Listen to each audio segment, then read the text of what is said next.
Welcome to Me, Myself, and I, a Better Life podcast. Because no matter where you go, there you are. So why not live your best life? And how to make those changes to live your best life, well, that's what this podcast is all about. So my next guest is all about ghosts and vampires. But all joking set aside, he is a ghostwriter and an author, and his book, Dancing with Vampires, really hit home for me. After all, aren't we all dancing with vampires? Vampires are the people or situations in life that make you feel less or not worthy, whether they're people around you or your inner voice. We've all danced with them, but how did this book come about? Well, that is another story and another book called Footsteps After the Fall. But I found this clip with David's interview with Bob Guiney, host on the Success Today show. 7 years ago, I received an incredible gift. It didn't look like a gift at the time, but I was hiking in Chaco Canyon, New Mexico, which is one of the most beautiful collections of ancient Anasazi ruins. And while I was walking along a rock formation, a rock just came right off the cliff, never saw it coming, whacked me in the head, knocked me out, and then I woke up a short time after with an open head injury, concussion, bleeding out. And I really had no idea what happened to me at the time. And it turned into a self-rescue through the desert. And very transformational experience. It wasn't the rock hitting me in the head that changed my life. Right. It was that walk through the desert of just being with me, myself, and I. I've never been that present in my entire life. You know, we go through life wanting to blame people for circumstances and have other people take responsibility for our life. It was the first time in my life I couldn't blame anybody for anything, Right. and I had to take 100% personal responsibility for every step I took.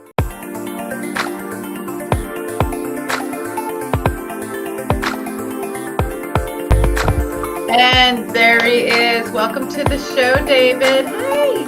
Hey, thanks for having me. I really appreciate it. I'm really grateful to be here.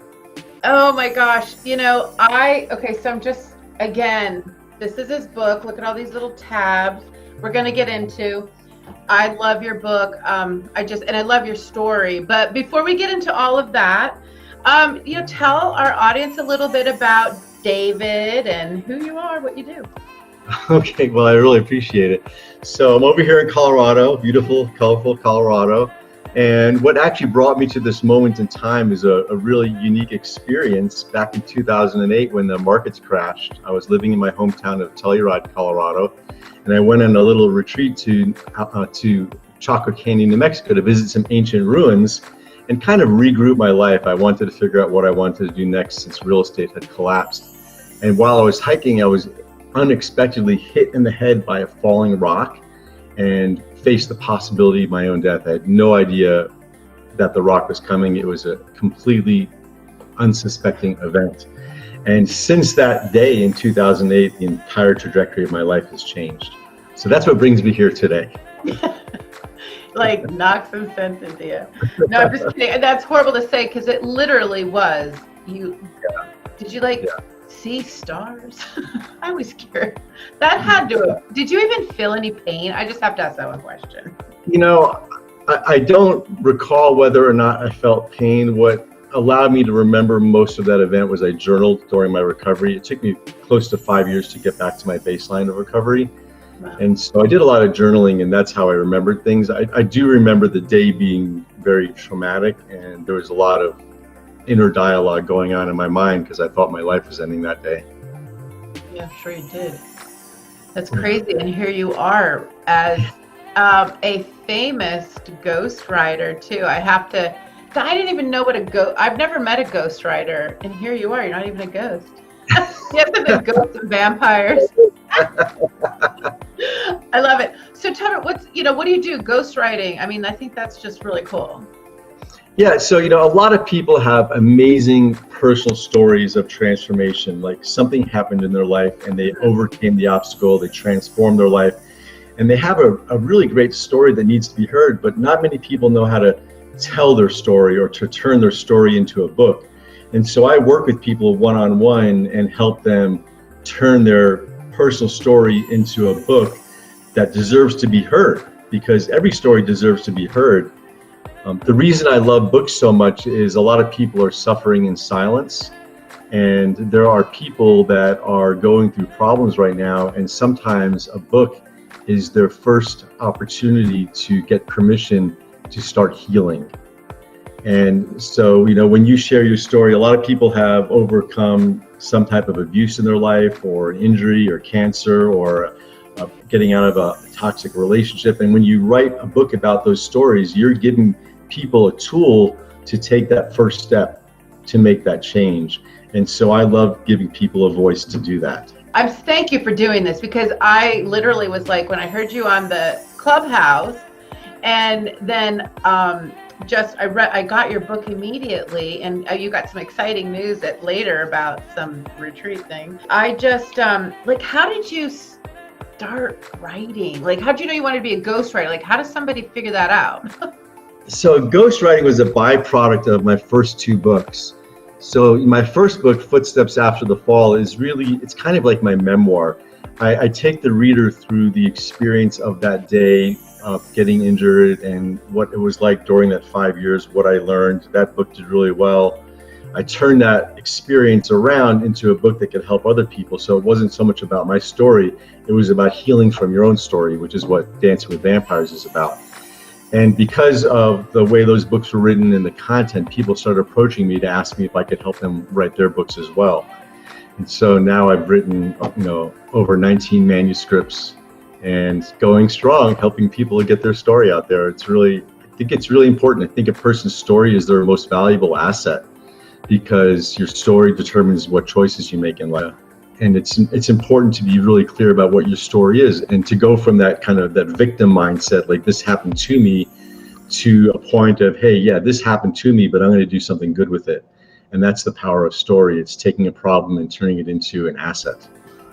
Yeah, and what I love about today, I mean, even as we're on this podcast, there's so many ways for your story to be told, from a book to this, and translated into all of it. Yeah. And it's just amazing. And the fact that, because I honestly, we, as you said, we all have a story. Doesn't mean we know how to translate it. Mine would be like a total ADD mess. It'd be like, blah, blah, blah. Oh, shiny penny. And then this happened. I mean, but like my story at 50, and there's a lot of people who turn a certain age and they're like, wow, this is my life. But it's not. It's just your vision of it. And that's where we get into this book, Dancing with Vampires. Okay, so first of all, how did you come up with this vampire, besides you're a ghostwriter? It's actually really funny. It's a funny story. How I came up with the concept, is that what you're wondering? It's really funny. So I knew I was ready to write another book. It was just, I kind of felt like it was in me at that time. And I was here in Denver, and it was Halloween. And every year in Denver, there's something called the Mall Crawl, where tens of thousands of people gather on 16th Street to celebrate Halloween. And so I went there. I was dressed as a ghost. I was walking around and watching all the fun and all the crazy costumes. And I come up to this bandstand where a bunch of people are dancing, and I walk over. I love dancing. And I see a bunch of people dressed as vampires, and they're dancing. And for some reason, in that moment, I had the epiphany that we all dance with vampires all the time. They're just not in costumes. And that's when I kind of made the connection of energy vampires. We dance with all types of emotions in life. We dance with happiness, joy, fear, anxiety, stress, all this whole collage of emotions. But it occurred to me, because while I was recovering from my head injury, I was dealing with a lot of baggage from my childhood. I had a very disruptive childhood. And that whole analogy just, for some reason, just clicked. It just landed in my head from the universe. And I realized, we all dance with vampires all the time. And the problem is we allow those vampires to affect us. Yeah. And that whole book concept just kind of landed in my head and on my lap. And I just started playing with the idea and writing about it. And that's how it started. And that's how it started. Well, honestly, I think, when you think about, because people who your vampires are people who basically suck the life out of you when you're around those toxic people, and when you're done hanging out with them, or they just drain you and you're exhausted, or you're triggered, or and then the worst is the inner vampire, which Yeah. everybody deals with. So tell everybody the different vampires that exist in your world. Yeah, so, I kind of wanted to consolidate them into a few chunks so people can just kind of categorize them and relate to them. So really the first vampire that I talk about are like the takers, and these are the narcissists. These are the people that are just completely self-absorbed. Everything is about them. They're only emotionally available when they can get something out of the situation. They have a really deep need for significance and control, and they'll do anything to feel loved and significant. It's all about them. Their world is their center, and they tend to be very, very demanding and controlling of people who are weaker emotionally. So narcissist people are familiar with that term. The next type of vampire were drama queens. These are people that seek validation through drama at all costs. They'll take something that's small and they'll turn it into a monster, and then they'll complain about it. And they gossip, they constantly broadcast their problems. And basically the drama queens are in constant need of external validation. And we can all think of people like that. And of course there's the blamers, and these are blamers are people who just live in perpetual blame. They don't accept responsibility for their lives. They always see themselves as a victim. Life is something that's always happening to them. They deflect their problems, and they've got deep fears of rejection and failure. And then of course we got the wannabes. Y'all have probably know people that they're just always feeling like they're deprived. Like they feel mentally deprived, emotionally deprived. They're not in touch with their own source of happiness. They live in jealousy and envy. It's like they always see the world as something that they want, but they don't believe they can actually acquire it or become the person that can acquire it. And my final one is the crabs. And these are the people that the only way they know how to build themselves up is by dragging people down. And it's the analogy of a bunch of crabs in a bucket. If there's let's say there's 10 crabs in a bucket, and if one crab is trying to get out of the bucket and it gets its claw up there and it's trying to pull itself up, all the other crabs will pull it down and try and keep it in the bucket. And so crabs are those energy vampires that are always dragging people down to their level of negativity. So I kind of chunked those, those are my little chunks of vampires. And the important thing is that we all have those different elements in our personality. The difference between having those and each of those elements is that some people, they park there. Like their whole view of the world is being a crab, or being a wannabe. That's their model of the world. So we all have times where we feel like a victim, but it's a fleeting moment. But some people live in being a victim. That's their entire worldview. And if they weren't a victim, they wouldn't know how to find love or get attention, because that's their only strategy. Here's what I have found in life as I evolve into look, I'm not settling. Until I'm under dirt or dust to the wind. I want to improve myself constantly. I want to see what can I do in this life? How far can I go? That's why books like yours is so fascinating to me, because you start to understand who these characters are and these people or in your lives, or how you maybe behave. I know I've been a victim. I know I've been a blamer. I know I've been a little bit of everything, because if you don't have clarity in your life on as to who you are, how do you teach yourself these things? I mean, I know it's all in your book, but snapshots so people know to get your book. Well, so the whole overarching concept comes down to self-responsibility. And so, each of the vampires lacks a deep sense of personal responsibility for the outcomes of their life. And so everyone has a different strategy for getting to those feelings of love and significance and self-confidence. And so you really just have to pay attention to your inner conversation, your dialogue, your self-talk. Because your self-talk is a reflection of your self-image, and how you see yourself will determine how you see the world. And so what I learned, while I was recovering during that 5 years, I did a lot of research in how the human mind works, I wanted to understand myself. I got a second chance at life, and I wanted my second chance at life to be really vivacious and fun and exciting. And so I just wanted to understand, how does this mind of ours work? It comes with us for free. We come with the mind when we're born, right? Right. And we're not taught how to use it. And so I just realized that the most valuable tool is self-awareness, is paying attention to what you're thinking and the way you respond to people and situations. So if a person is always pissing you off, getting you upset, it's not really what they're saying, it's that it's your reaction to it. You're choosing to react. So kind of take an inventory of your world, your daily life. How do you react to people? Are you making assumptions about people? Do you have an idea in your mind or expectations of how you think people should treat you? So all these expectations and belief determine where you are emotionally. We all have an emotional center of gravity, a place where we kind of emotionally park. Some people park in being the victim, some people park in being the hero. We all have this emotion where we're the center. So the first step really is self-awareness, just paying attention to where you are and what your daily life looks like.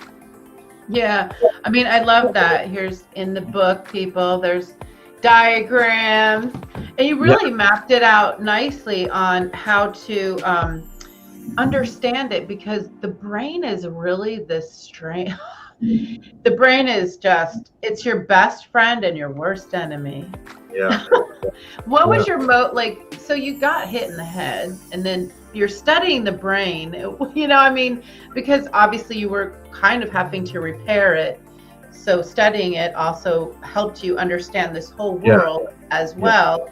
What was some of the, real takeaways? So people understand, I don't think most people understand the conscious mind and the subconscious mind and how that works. I mean, that's when I found that out recently, I was like, okay, that is so bizarre.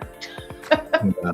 So just real briefly, the subconscious mind, everything that we experience, that we take in, kind of gets stored in our subconscious mind. You can think of it as like a hard drive. And all of our patterns, our habits, our behaviors are really driven by our experiences that are stored in our subconscious mind. And primarily, within the first 5 years of our life, the people that we were raised with really determine how we view life. And so if we're raised in a negative environment where people are constantly, whether it's our parents or our teachers, whatever, or whoever's raising us, are always asking us negative questions. For example, how come you never finish your homework? Or why can't you keep your room clean? Or why aren't you as smart as your sister? Or why aren't you ... Every time you ask the mind a question, it's automatically going to look for an answer. Thinking is the process of asking questions. So when we're raised in an environment with a lot of negative questions, we're taught that vicariously through those negative questions that there's something wrong with us. So if a parent says to you, what's wrong with you? How come you can't clean your room? Your mind's going to assume that there's something wrong with you because you were asked, what's wrong with you? Why can't you clean your room?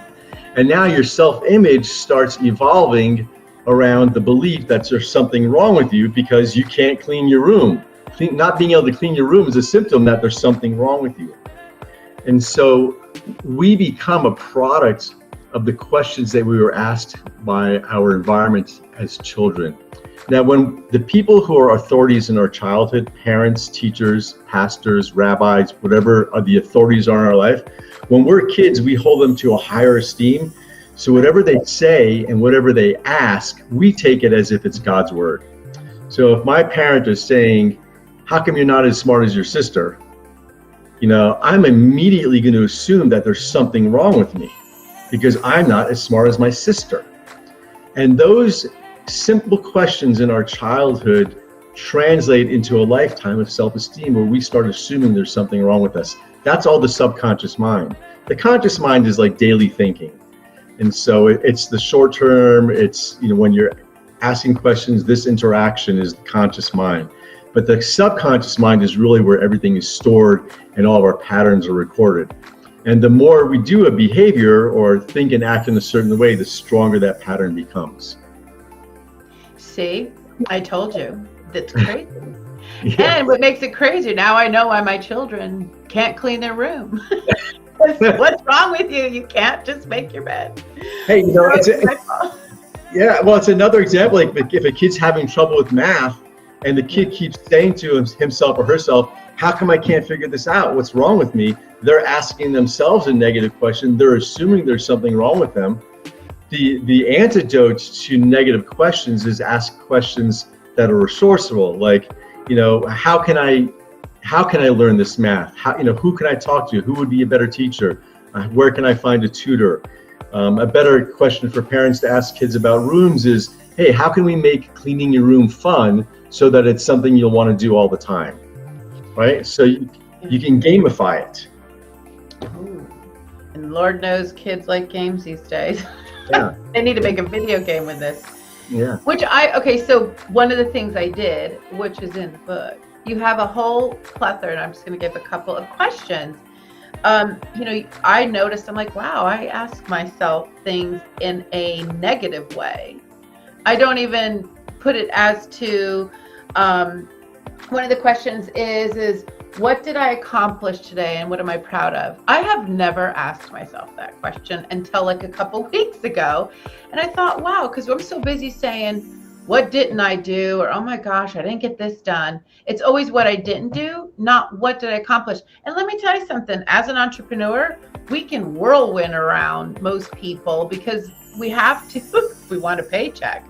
Yeah. And, you know, and I thought that was really, really cool. And I'm just going to share one more is one I loved. And, you know, I really, really love helping people. And one of the questions you have in here, and there's a lot of them, is did I help anyone today?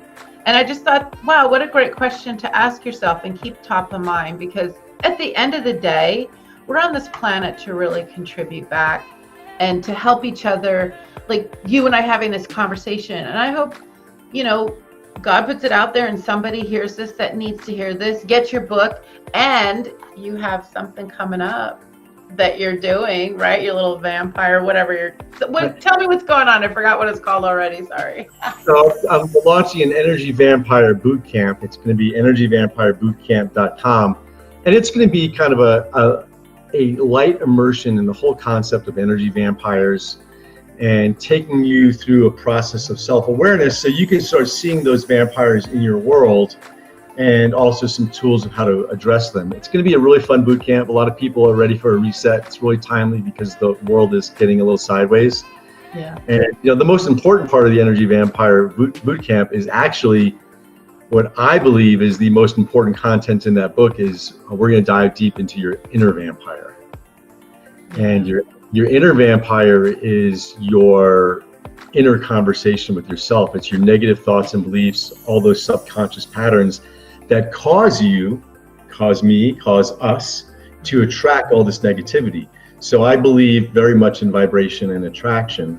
And so we attract what we expect, and we attract what we're vibrating. And that has everything to do with our inner vampire, which is our inner dialogue with ourself, our self-confidence, our language, and our habits. And we're going to do that in the boot camp. It's going to be really exciting because, you know, people have a lot of aha moments when they realize that, you know, in all respects, we are the cause of the negativity in our life, ultimately.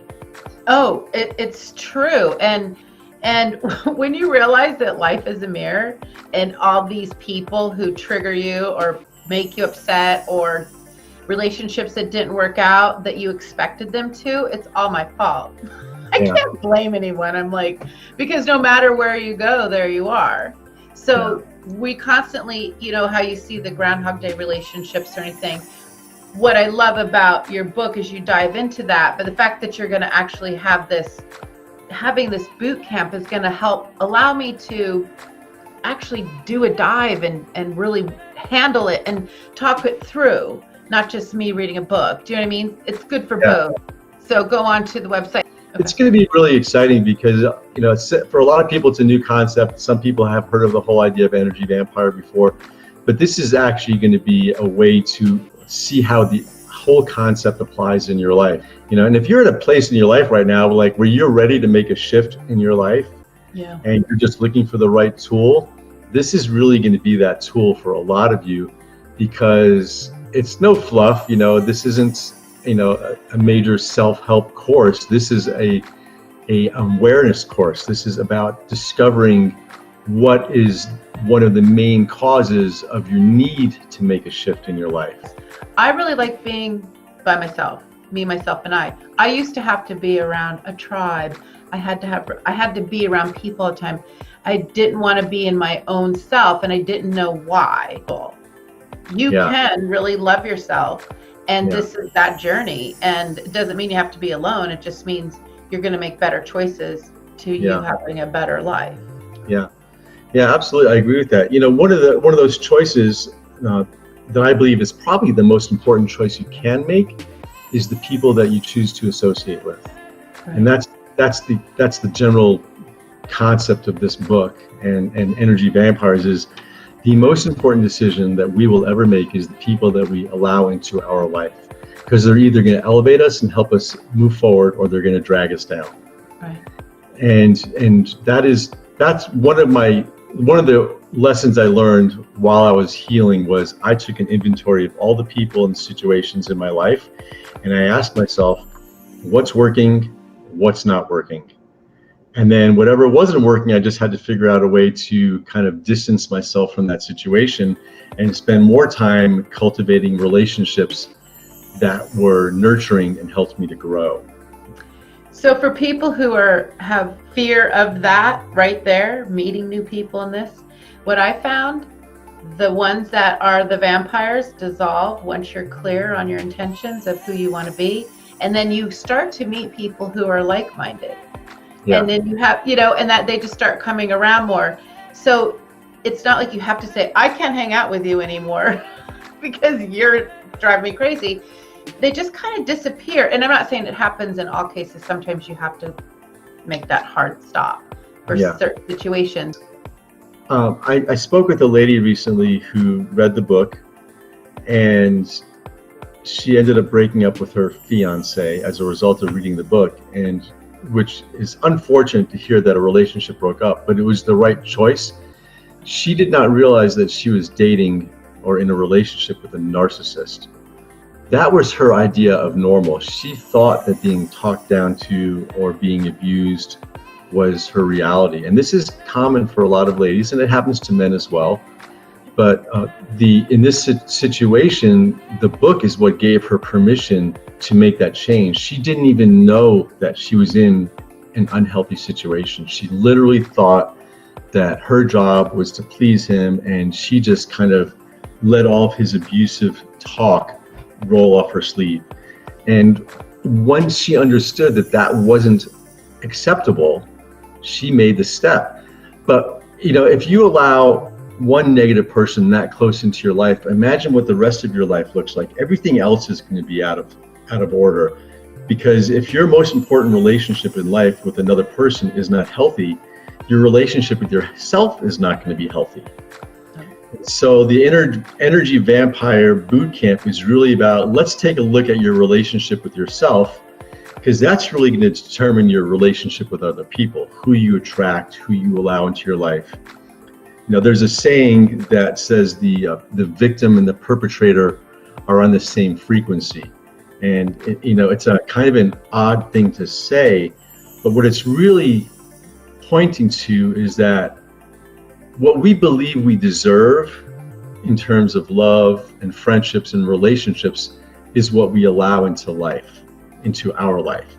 And so if we don't feel like we deserve to be loved in an authentic and sincere manner, we will probably and likely attract someone that takes advantage of us and abuses us.